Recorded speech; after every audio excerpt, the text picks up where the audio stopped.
এই জেলার নাম যেন থাকে। আপনারা শুরু করে যান, পরবর্তীরা এসে ইনশাল্লাহ এটা সমাপ্ত করবে। এই দাবি আসলে আপনাদের প্রাণের দাবি না? এখন আপনাদের বাচ্চারা যায় চিটাগাং, বাচ্চারা যায় ঢাকায়, বাচ্চারা যায় আরো দূরে। যদি এখানেই হয় তাহলে আপনাদের ভোগান্তি কমবে, খরচ কমবে এবং একটা জেলার প্রতি ইনসাফ প্রতিষ্ঠিত হবে। এইটাও বৈষম্যহীন সমাজের এটা একটা দাবি। এরকম আরো অনেক কিছু আছে, আমি সেইগুলো নাইবা বললাম।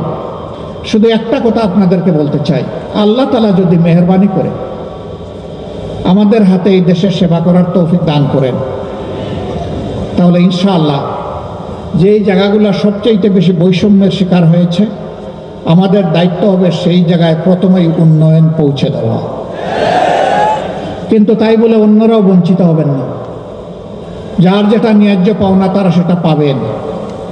এখন দাবি তুলে ঢাকা এবং অন্যান্য জায়গায় রাজপথ অবরোধ করতে হবে না, এখন যেভাবে করা হচ্ছে। তখনকার সরকার বৈষম্যহীন দৃষ্টিকোণ থেকে সারা দেশকে দেখবে ইনশাআল্লাহ। যারা নিজের বাড়িঘর ছাড়া অন্য কোনো জায়গা দেখে না, তাদের এদেশের শাসক হওয়ার কোনো অধিকার নেই। শাসনে যারা যাবেন, সেবার দায়িত্ব যারা পাবেন, বাংলাদেশের প্রতি ইঞ্চি জায়গাকে সম্মান করতে হবে, প্রত্যেকটা মানুষকে সম্মান করতে হবে। আপনারা মানুষের মালিক নন, আপনারা মানুষের সেবক।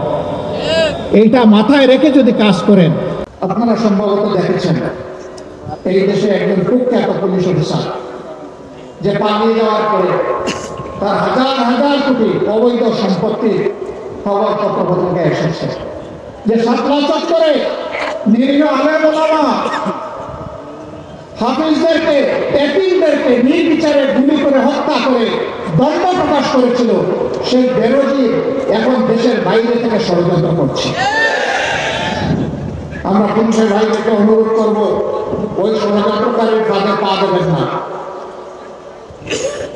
আপনারা আপনাদের রাষ্ট্রীয় দায়িত্ব যথাযথভাবে পালন করুন। ও যেন আপনাদেরকে ঝুঁকিতে ফেলতে না পারে। সতর্ক থাকুন এবং ওর প্রতি ঘৃণা প্রকাশ করুন। অবশ্যই অপকর্মের বিচার চাই। আমাদের কথা স্পষ্ট, সবগুলা খুনের বিচার হতে হবে। বিশেষ করে 24-এর গণহত্যার বিচার অবশ্যই হতে হবে। আগে বিচার, তারপরে অন্য কাজ। এ বিচার না হলে শহীদের আত্মার সাথে বেইমানি করা হবে। শহীদের আত্মা কষ্ট পাবে।